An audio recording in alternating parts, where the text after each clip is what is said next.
The world wakes to view merchanting review number 12. It's been a while since I made one of these, since there haven't really been many interesting updates to make one for.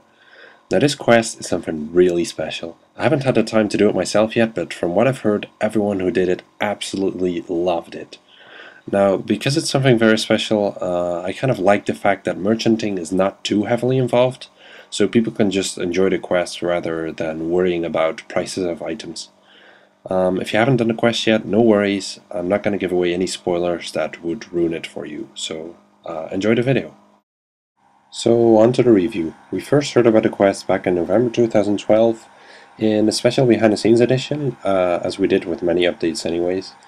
Now it only said the rewards would be great and that we've kind of been expecting it for years according to them, but for us it's really 2 months because it was pretty much delayed by 2 months. Then finally in the February behind the scenes we get more info, which is now plenty of info, which is quite nice, to be more precise in our investments. Now they named 80 prayer as one of the requirements for the rewards, and I got questions if this was worth investing in, if people should invest in bones.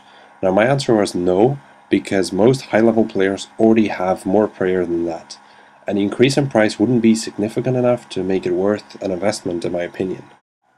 Now as you can see, they've been rising for about a week, but this has nothing to do with the update. This is purely because Jagex recently banned a lot of bots, and I assume a lot of those were bots that collect Frost Dragon bones, and that is why they're increasing in price and not the actual update.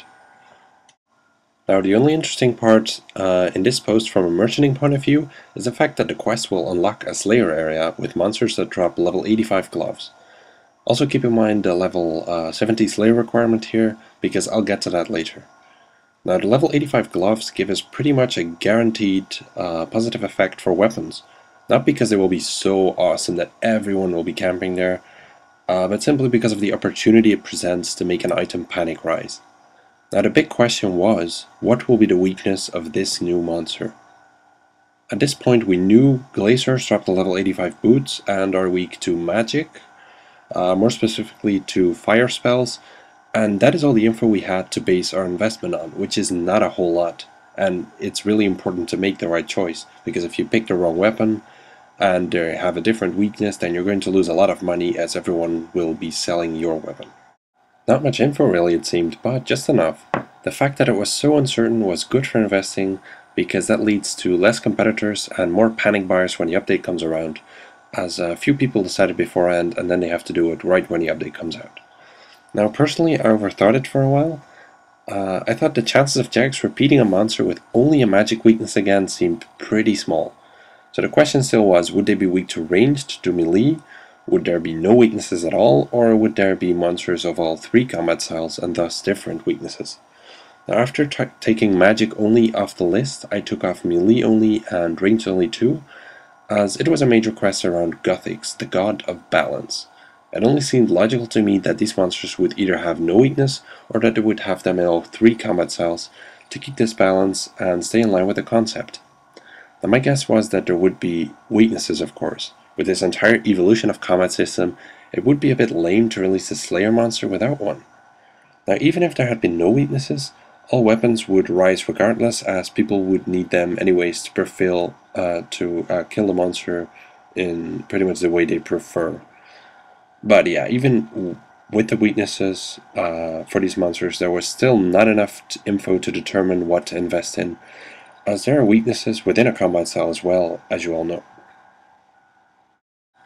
For magic, this is by far the easiest. There is no weakness to staves or wands, only to elements, so in combination with the update that allows you to cast different elementals from your different hands, Virtus wands and books made for good investments. Then next up, the decision had to be made about ranged. It was either investing in Zaryte bows or not investing, because the other option would be dual chaotic crossbows. Now if you invested in Zaryte bows and they would be weak to bolts, then you would make a loss because people would sell their Zaryte bows. So it was really a gamble here. Now I decided to go for Zaryte bows anyways, but it was only a feeling really, and I turned out correct, which was quite nice. And then finally, melee, which of the three Drygors? Again, nothing to help me here, My feeling told me they would be weak to crush, which turned out correct as well, but I did not invest because almost everyone is satisfied with the chaotic mall for crush, really. Now, I'm quite happy with my personal expectations about it, but it was not as spectacular as it could have been. And I'll show you the graphs in a moment and explain why. So first of all, the Zaryte bow live graph on merch.com. This is the graph for 7 days, and yeah, you can see them start around, let's see, 80, yeah, 85, 80, 87 mil or so. And you can see some fairly nice jumps here and there, especially here, up to 105 mil, which is some great profit if you were there. This is not specifically update related necessarily, but yeah, you can see, and overall you can see a gradual increase and a nice peak here at 118 mil, which was very brief though. Yeah, in overall a gradual increase, but you know, it's nice, but it's not what it would have. Sorry, it's not what it would have been if the 07 server hadn't been here. A lot more people merchanted then, and all the decisions made much more impact. And now it just seems to be much more dull, much less change. And if I go look at some more data here, which we'll have to load for a second. Yep, as you can already see here, it's coming from really, really high. There we go.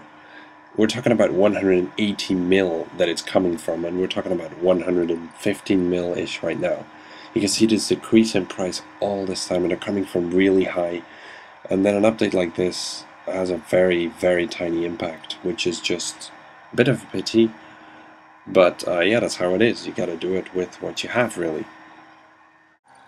And then next up we have the Virtus 1 graph. As you can see at the start, a very similar graph to the Zaryte bow, with a pretty steep increase from 80 mil to over 100, and here you can see them go even up to 136 mil each, which is a really impressive rise. After that, right back down, and then there is not the steady uptrend which the Zaryte bow had. So not much happens with this item. I tried flipping it as well, and only one of them sold at a decent price, and the rest I just ended up selling at the same price. So yeah, as you can see, like the 07 server has a really large impact on merchanting in a main server, and I kind of expect this to continue for quite a while still. If it will recover at all, we don't know. Now, it's not really fun for merchanting on a main server when there is such little impact with the updates and all that, but there is nothing to do about it. You have to work with what you have and do your best with that.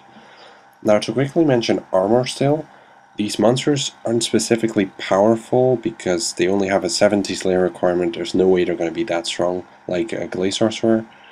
And yeah, you could already know this from when the info was released that armor wouldn't really be worth investing in based on that. If the level isn't so impressive, then it won't require people to buy decent gear, and therefore only weapons would be worth looking into. And that brings us to the end of the merchanting review. I don't see any more merchanting reviews coming up this month, as there aren't enough merchanting related updates anymore for now. So hopefully next month.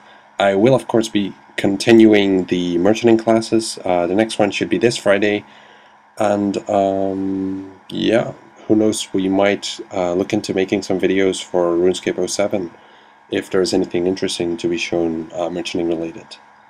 And yeah, I'll see you guys next time. Take care.